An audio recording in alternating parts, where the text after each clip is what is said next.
Basically, Maltheal, the Angel of Death, has arrived on the scene, and he wants to kill everyone.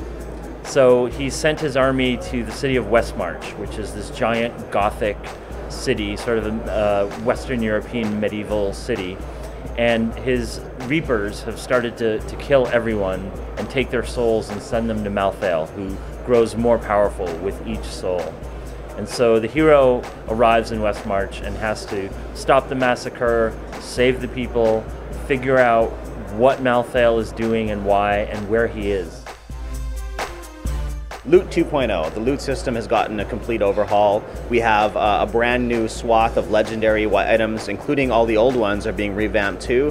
The goal is that every legendary item in the game is not just one of the best in class items, but does something that no other item in the game does, so they're all much more unique.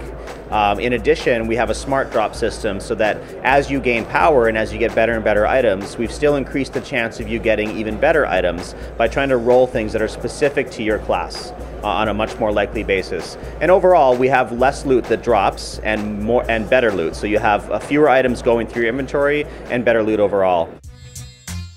And there's the new artisan, the Mystic, who, you know, obviously has a lot of really cool mechanics associated with her, but is also a really fun character, kind of a very salty person who has a lot of very interesting advice and opinions to share with you. So she has two new systems in the game that we're excited to do. One is a character customization system called Transmogrification, where any piece of gear that you found in the game, you now have that appearance unlocked, and you can change any of your existing gear or new pieces into it. So people can use the many armor sets we've made in the game and make themselves look cool, and we still have our dye system so they can color it as well. So that's a cool new system. Mechanically, she has the enchanting system, and this is a system where you can take and re-roll any given stat of an item. So if you have a barbarian and it drops a shield that gives plus intelligence and you want strength instead, you can re-roll the intelligence stat and hope you get something better. Okay, two things from Reaper of Souls that you're really proud of and you're really excited about. I would say my number one is our new villain, Maltheal. Having the Angel of Death as our villain does so many interesting things for us, particularly the fact that this is the first time in a Diablo game that the villain is not a demon. You're actually fighting against an angel, right? And what does that do to the entire world order as everyone understands it, right? There's going to be so much upheaval from this that it just creates all sorts of interesting new possibilities for storytelling and world building.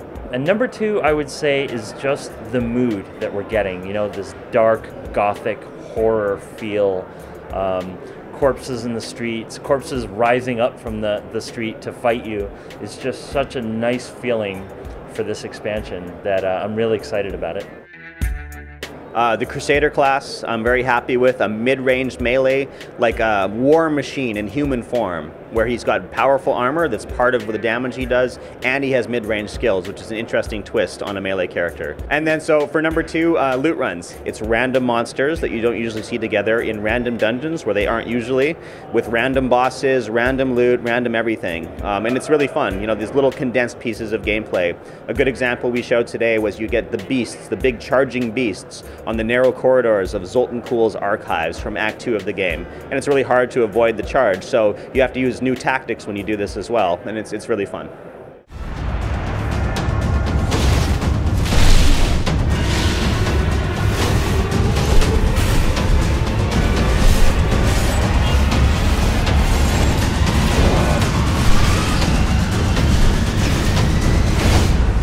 No one can stop death.